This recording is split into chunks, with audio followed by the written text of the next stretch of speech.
Hello, everyone, and welcome.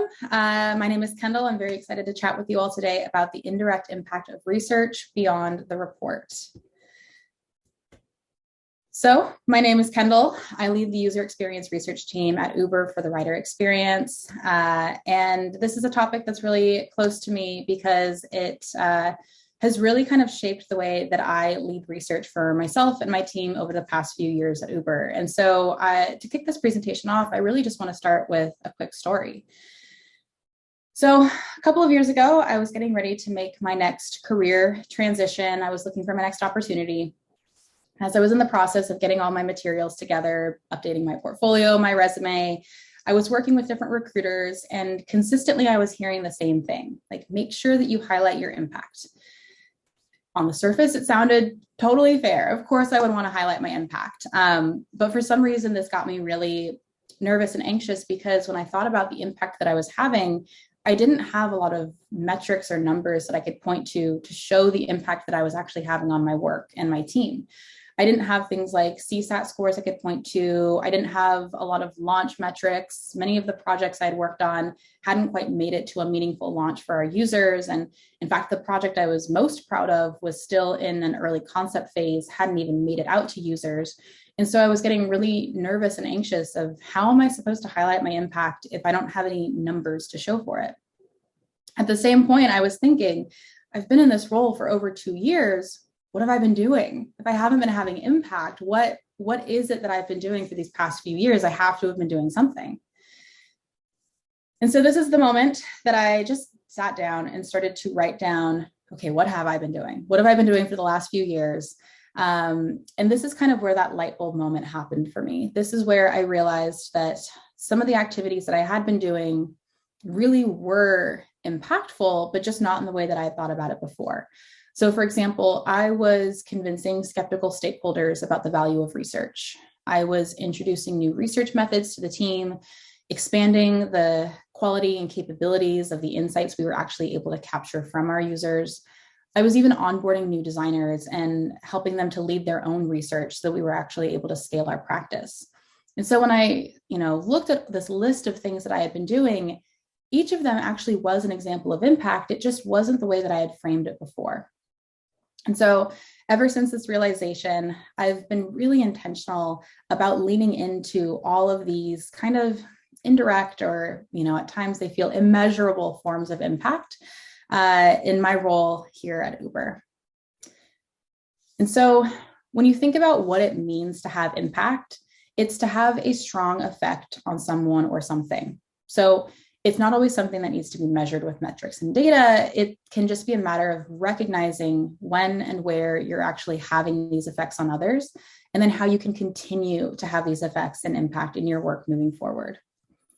So today, I'm excited to chat with you about the 3 techniques that I've found that have set myself and others on my team up for success to ensure that we're kind of increasing and maximizing the impact that we're able to have with our teams. And so I'm going to touch on building authentic relationships, the importance of bringing the team behind the scenes, and then what it means to actually go beyond the research report and make sure that your impact lives on even after your research study is completed. And so to kick it off, building authentic relationships, this to me is just the foundation that the rest of your research impact is really going to build on top of. It's what's going to set you up as this credible resource that your teams can go to when they need research guidance or support. And it's really going to help you expand the reach and impact that your work can possibly have. So a few ways that I like to think about building these relationships. I really start by identifying who are your allies. And these are going to be the folks that will help elevate your research, make sure that you're able to action on your insights. And so to start, just take a look at who it is that you're working with directly on your projects. Maybe these are designers, product managers, engineers, data scientists, whoever it is, take a look at who is in that core network and start to build relationships with them individually. The way that I like to think about this is get to know them as people first and coworkers second, because this is where that authenticity comes in. If you're not really interested in building this connection, the person at the other end of the conversation is going to be able to tell. And so really focus on how you can set up a really strong foundation of good, authentic relationships with your team from the very beginning. Then, once you've built these relationships with your immediate team, start to expand your network outward a little bit. So who are the partners of your partners? Who are the people that your core network is engaging with the most frequently? Like, who are their stakeholders? What matters to them? And set up some time to just introduce yourself to these folks, kind of establish yourself as that research counterpart to their work. And even if you're not going to be engaging with these partners on a regular basis, you'll still be setting yourself up as this familiar face when your research does in fact intersect with their work. And then lastly, identify who are your influencers. These are going to be the decision makers, the people that have a lot of influence in your team, and try and understand what matters most to them. How have they engaged with research in the past? What's worked and what hasn't? And all of this is really going to be important for you to understand how you might need to maybe frame your research or insights so that you're able to set it up to be as impactful as possible for the people who are really able to action on your insights and recommendations. This is where it can be really helpful to have that group of allies built around you who can also help elevate your work and make sure that it's having the maximum impact possible. Next, I like to think about reframing the role of research within the team. So to me, this means thinking about research as a partner and not as a resource. And when I think about research as a resource, the way that that usually kind of shows up is that it means a researcher is brought into the process, maybe after a project has already been kicked off. We're kind of asked to swoop in, deliver some insights, and then leave and move on to the next work. But if we reframe our role to that of a partner, we're actually setting ourselves up to be a member of the team from the very beginning. So there's a couple of ways that you can think about setting yourself up in this way. So number one, really embed yourself in all of the different team meetings and rituals, and really not just the ones that center around research. So this means go beyond a research kickoff and research report readout as your primary points of connection with your team, and make sure that you're attending stand-ups, design critiques, product reviews, any other meetings where decisions are actually being made, because these are all places that your research can actually inform these decisions. It's going to set you up as a visible member of the team, and it's also going to help you gather those valuable insights about what the team cares about the most. And these might even be things that didn't initially come up in that research kickoff. Second, think about continuing this partnership with stakeholders even after the research is completed. And so if research is treated like a resource, the expectation is that we maybe just leave and move on to the next project after the research is completed and the insights have been handed off. But instead, try and find a few ways that you can really stay involved with the team after this research phase is complete. And so maybe you're doing this by setting up a regular one-on-one, either biweekly or monthly, or maybe you're just attending the different stand-ups that your team is involved in. However this really shows up for you, the key piece here is just continuing to make yourself that visible team member, which leads me to my last point. Act like you belong because you do. And so this is your chance to speak up in meetings, share your perspective, really just be that active part of the team. This is a piece that I used to really struggle with because I used to see my role as a researcher was to just share the insights, share the recommendations. Anything beyond that, I felt like I was overstepping my role as a researcher. I was just here to tell the team what I learned, and that was it. But eventually that I realized, I was actually embedding myself in these team meetings. I was showing up with the team. I was starting to be empowered to contribute more to the conversation. I really realized I had a seat at the table, and it was actually up to me to take advantage of that seat. And so I started to just share my perspective, share my thoughts a little bit more often. And what I actually saw is sometimes I was bringing a brand new perspective that the team hadn't even considered before. And so remember that once you embed yourself as a member of this team, like you belong to be there, you deserve to be there. And so take advantage of that. Finally, as you're considering how you can build these authentic relationships, it's also important to remember how to compromise and when it's time to compromise. And so maintaining this strong relationship is more important than maybe digging your heels in and saying, this is the right research and this is the right approach. Building trust is a long-term goal. and it's going to require some compromises along the way. One of the ways that I see this kind of becoming a bigger issue is when maybe UXR can't support a research request, or maybe the request that comes in isn't necessarily the best candidate for research at this time. And so it ends up kind of feeling like we aren't able to be a good partner or keep that relationship strong because the research team is saying no for one reason or another. Whatever the reason might be that you're in this situation, I try and find different ways that I can continue to support this team and keep them moving forward while maintaining that positive relationship with research. So one of the ways that I really think about this is identifying some alternative solutions to keep the team moving forward. Is this a question that could be answered by desk research? Something that we can just kind of see what's been done before? Could we bring in a vendor to support this project if we don't have the capacity to do it ourselves? Maybe this is a chance to take a look at what other research is happening right now and say, you know, we can take this one question you've got and actually fit it into another study that's already happening. Maybe that one question on its own didn't merit a full study, but we can still answer that question in conjunction with another effort that's already ongoing. Maybe your role as a researcher is to not do the research at all because there's actually a better team who's best suited to help this team get the information that they need. And so maybe you're pointing them to other insights functions like data science or market insights. And you're able to do this because you've built those relationships up front and you know who's in your network. But really just try and find ways that you can keep that relationship with your partners strong and also keep them moving forward. And so as you think about, okay, I've started to build these relationships, am I having impact yet? There's a couple of different things that I like to look out for. So number one, you might be receiving more research requests. This is usually one of the first ways that I've noticed the impact really kind of taking shape. So you're starting to receive research requests to conduct new research, to maybe find past research. You're overall just being that go-to person for your team whenever they have any type of research question. And it's important to note here that just because you're getting more research requests does not mean that you necessarily have to take them all on.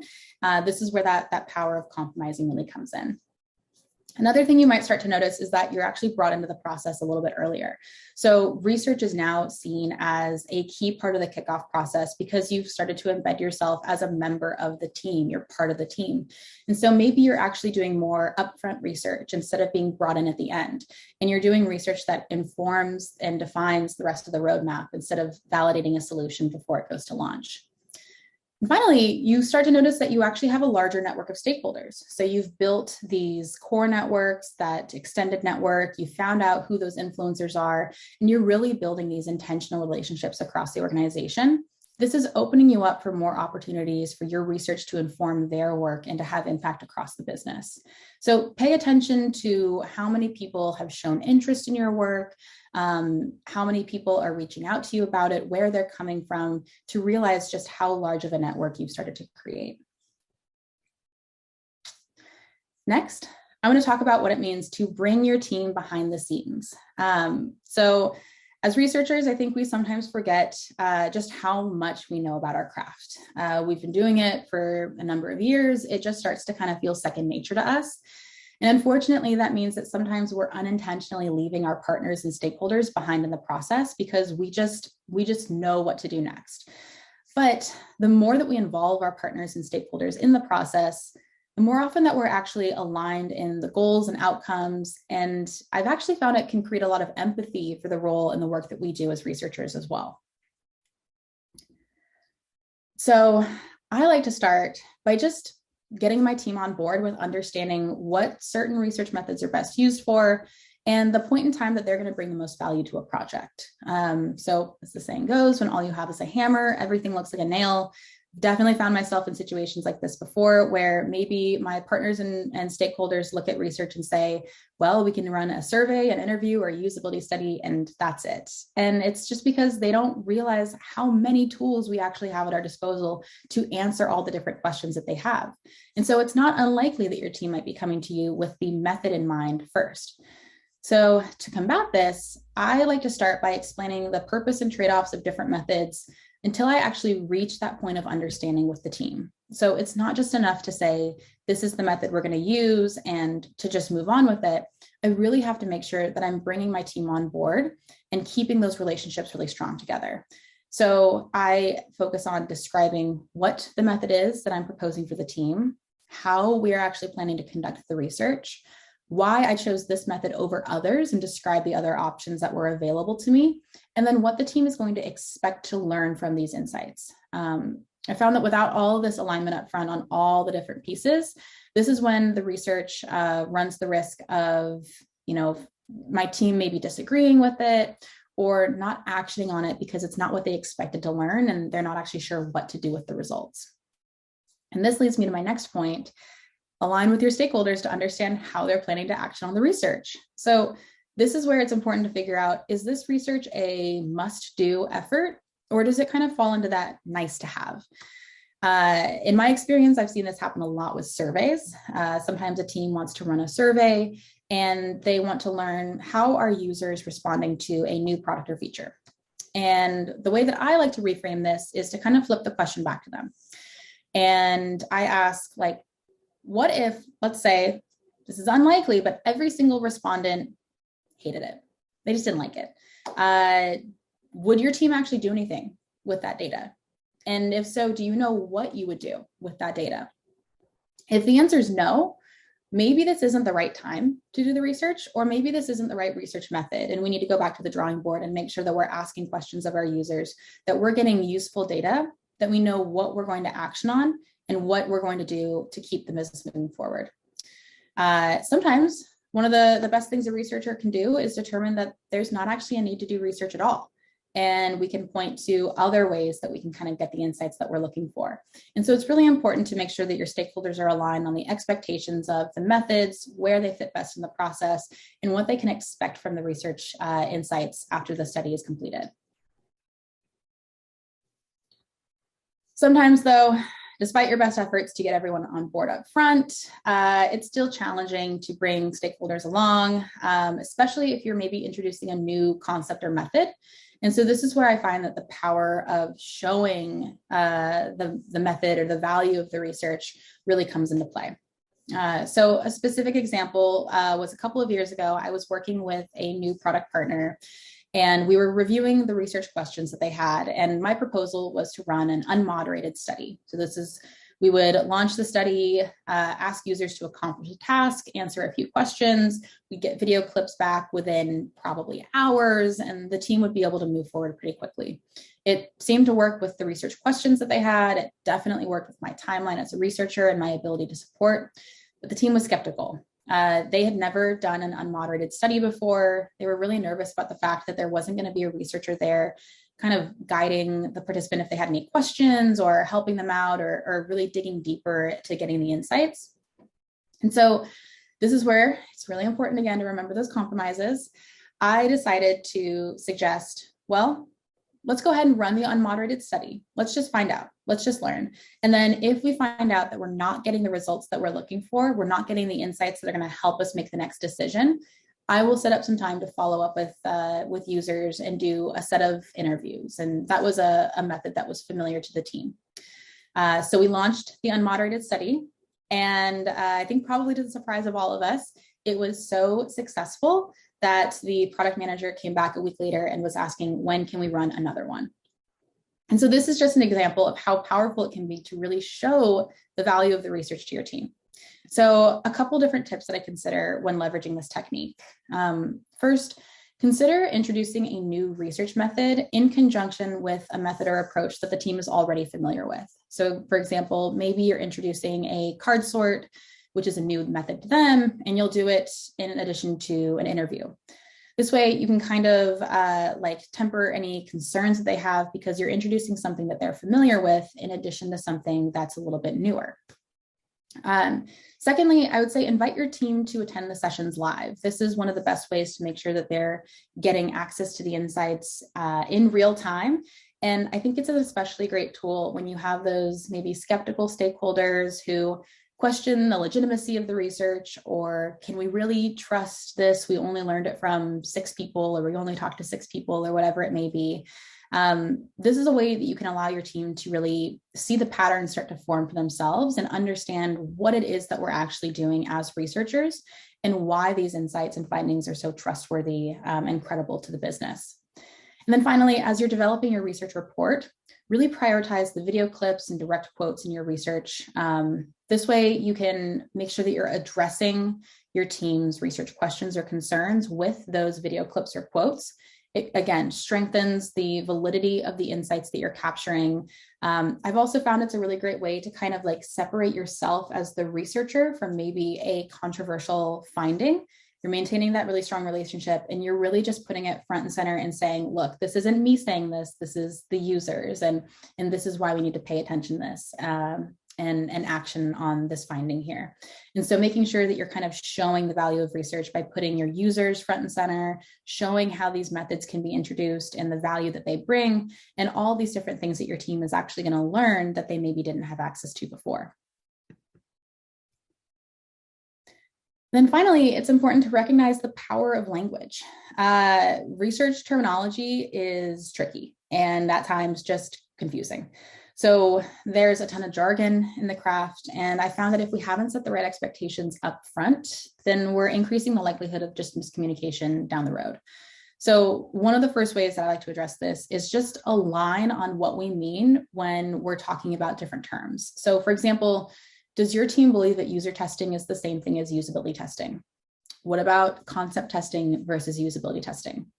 This came up very recently. I was running a study and we had a very long discussion on what is the difference between findability and discoverability. I also was recently talking with a colleague, and halfway through the conversation, we had both been talking about user testing, but we found out that she was talking about running a live A/B experiment, and I was talking about running prototype usability testing for our users. It happens all the time, but the most important thing is just make sure that you are aligned up front on the terminology that you're using, the expectations of it, making sure that everyone's on the same page, because you're just going to move a lot more quickly and efficiently through your work. And another thing to consider when you think about language is how it impacts the expectations that your team has of your work. One word that I am very particularly mindful of is validate or validation. In my experience, I've often found that when teams are seeking validation, they're looking to confirm their assumptions, confirm that they're right about something. And while it's completely valid for us to run research that evaluates or tests whether or not something is actually like as working as well as we hope it will, what I like to do is slightly reframe the language to evaluate or investigate. And the reason I do this, it's a subtle change, but it really opens the team up to understanding that there might be a change we actually have to make. This isn't just going to tell us that something works and there's no changes to be made. This means that if we're investigating or we're evaluating, we're open to the possibility that we might need to do something on our end to deliver a better product experience. And if the team is not comfortable with that, if this isn't going to work with their timeline, we aren't in a position where we're actually going to be able to make changes, well, then maybe research isn't the best tool for us to use at this point in the process. And so really making sure that you're using language in a way that communicates not only what is it that you're doing, but what the expectations are of the team as well. And so a couple of things to look out for to identify where and when you're having your impact. First, you're going to start to see that your team comes to you with questions instead of methods. This is one of my favorite things when you start to see it happening. You're no longer getting requests to run a survey, launch a usability study, whatever it might be. You're not coming with method first recommendations or suggestions. Your team's coming to you with questions. And this means that they really trust you as the researcher to be able to determine what is the right method and the right time to introduce that. You're also going to start finding out that you're working on more of those high priority efforts. This is likely because your team understands the value of UXR. They know that you have a lot of different ways that you can answer their questions. You're an embedded part of that team. You know, you're a partner instead of a resource. And you know when it's the right time to say, no, this isn't a method or a research study that's actually going to get us the most valuable information at this point in time. And so you're refining the type of work that you're doing, and you're only working on those high priority efforts that are really going to bring a lot of value to your team. And finally, you'll start to notice that your team is speaking your language. This is another fun one to look out for. Your team is aligned upfront on the methods. They know what to expect when the research is completed. But when you start to hear your stakeholders use terminology that you've introduced to them, that's when you can really know that you're starting to have an impact. Your team is using this language on their own. I've seen this happen with my team with the whole findability versus discoverability. And it's a really great feeling to see that they really have internalized the language and what it means and how it impacts the decisions that they're making. So finally, I'm hoping that this section is the piece that kind of addresses a common fear that I know I have felt and I've heard from other researchers too. And it's that our work ends up sitting on this proverbial shelf, never to be looked at or referenced again. You've done all this hard work, you've talked to your users, you've recruited them, you did the analysis and the synthesis, you've made this beautiful report at the end of it, and you don't want your work to end there. And so this whole section is all about how can you make sure that even after your report is completed, you're maximizing the impact and the reach that it has with the stakeholders who are going to be able to action on it the most. And so one of the easiest ways I've found to make sure that this happens is just to cite your research literally everywhere. This to me is kind of a lower touch way to make sure that your research is just reaching the broadest audience possible. And so I do this by sharing it in Slack messages, dropping it in Zoom chats or Teams chats. If I'm taking a look at a document that somebody has asked me to review, I'm leaving comments and linking the research directly there with them. I'm just making sure that the research work that I have done is shared as broadly as possible. And it's all, let's say I'm sitting in on a team meeting and I'm presenting, or I'm listening to the team present and ask questions about something. And I will, notice that a theme is starting to come up, a theme that we've actually done research on before. This is the moment that I will maybe just link the research into the Zoom chat. I'll drop it in there. I might add a little bit of context here, but it's just a way to kind of get it out in front of the audience that, it's on topic, it's relevant. They're discussing this work right now. And what I'll notice is as soon as I send it out, I see people joining, I see people taking a look at the document, and right then and there, I know that I'm starting to have impact. And so really just finding as many opportunities as possible to link out your sources, link out the research that you've been doing, and make it really, really visible that you've been having an influence and impact on the work that is relevant for your team today. And then in addition to citing your own work, it is your responsibility as the researcher to kind of be the voice of the user in every single room. So I like to think about this as being the squeaky wheel. So the person who's always reminding the team of what it is that we've learned and how it's impacting the user's experience. So one of the ways to do this is to just diversify the rooms that you're in. So attend meetings with different cross-functional partners, make sure that you're able to highlight your research insights there and how it directly relates to their work. And this is also your chance to highlight where certain business decisions might be actually going against the insights or recommendations from UXR team. Sometimes business just moves really, really quickly, and without constant referencing of your work and constantly bringing it up to the team, it's a chance for your research insights to unfortunately be left behind. And so as you are constantly referencing, bringing this up, reminding your team about what it is that you've learned, the impact of the users, how you can make sure you're delivering that optimal user experience, it is important to remember that while you should be the squeaky wheel, don't be too squeaky. And so what I mean by this is like figure out, kind of pick your battles. Like where does it make sense to really say, no, we absolutely need to solve this for our users. This is high priority. And when is it time to say, we've learned this, I've shared it enough times, and the team is going in a different direction. How can I make sure that my insights can at least inform that new direction? And I guess just make sure that you're kind of maintaining that, that compromise mentality to keep those relationships at a really good level. And then finally, as you're thinking about how your own research can live on, remember that it can also be your responsibility to help existing work of others live on as well. And so I like to think about this as connecting the dots. How does my work relate to work that others have done? Maybe this is work from other researchers or data scientists. Maybe this is the market insights team, anything that really kind of tangentially connects to the work that I'm doing. It can also be a way to elevate the work of others by finding those connection points. And so this also really helps to strengthen the narrative and triangulate those insights that you've captured by saying, look, we've seen this in other data as well. As you're doing this connect the dots work, you might even realize that some insights that you've captured in your own study actually have a pretty strong impact to another team, maybe even more strongly than your own. And so you're also starting to create opportunities to proactively identify and propose new research questions for the business. And again, you're expanding your reach of research. And so this is something that happened very recently for us at Uber.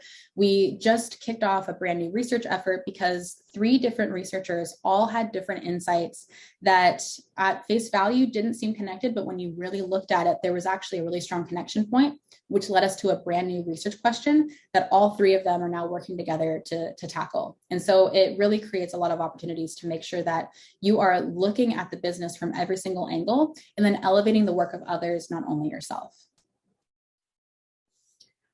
And so as you start to put into practice these techniques, hopefully you're going to start seeing impact when your research is being cited when you aren't in the room. I know it's tricky to say that you're going to see your impact when you aren't in the room, but some of the ways that you'll start to notice that this is happening, other people are going to be citing your research for you. Maybe you're taking a look at a document or any work that somebody else has created, and they're referencing your research as an input to the decisions that they're making. Maybe you are in the room when somebody else mentions that you've done this great research and this is what they learned from it. The more that other people start citing your work, the more you can trust that this work is being cited when you're not even there to speak to it. And a lot of the ways that this can happen is because you are citing your own work as often as possible. The next thing is that you'll find that your work is sticky. And what I mean by sticky is that it's something that's referenced continuously and often.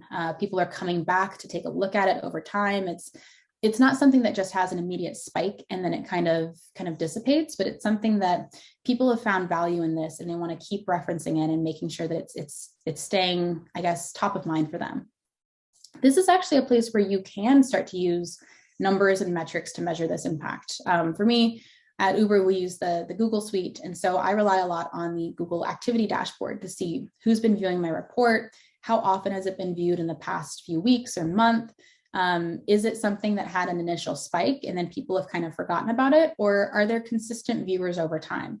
And so trying to find ways that you can really make sure that your work is sticking for the people that it needs to stick with the most. And then also start taking a look at where is it being shared, which leads me to my last point, that your research is starting to impact the business and not just your team. And so you're connecting the dots, you're finding where your research actually has a greater impact to other parts of the business, not just your own. Part of this comes from all those strong relationships that you've built, that foundation that we talked about from the beginning.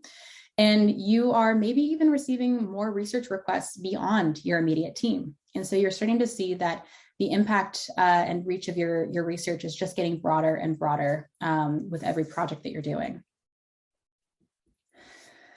So thank you all for staying with me. I know we have covered a lot of content. I just want to close with a few final thoughts around how you can ensure that your research is having the maximum impact possible within your teams and your organization. So we touched on 3 techniques for increasing your impact. And it's important to know that these techniques are not meant to be used in isolation. It's really the combination of all of them together that is the force multiplier for that amount of impact that you can have with your teams. Impact really tends to build upon itself. And so setting a great foundation means that you are really setting yourself up for success and maximizing the amount of impact you're able to achieve. And then finally, just because you can't easily measure it doesn't mean it's not impact. So start to take note of all the different effects that you're having on your team, no matter how big or small. Check in with yourself every couple months and just take note of all the different changes that you're seeing and the types of like subtle maybe behavior changes. Maybe you're noticing that the team is adopting a certain language, or you had that one stakeholder come to you with a research question instead of a method. Take note of all of these, because as you're in it, you may not be able to see the change happening, but upon reflection, you should really start to notice that you're having a pretty great impact on your team and the business overall. So thank you so much. Thank you to UXDX for having me. I hope you had a couple interesting tidbits that stood out to you that you can apply back to your work. My name is Kendall Avery, and we are hiring. So please take a look, uber.com/careers. Thank you so much.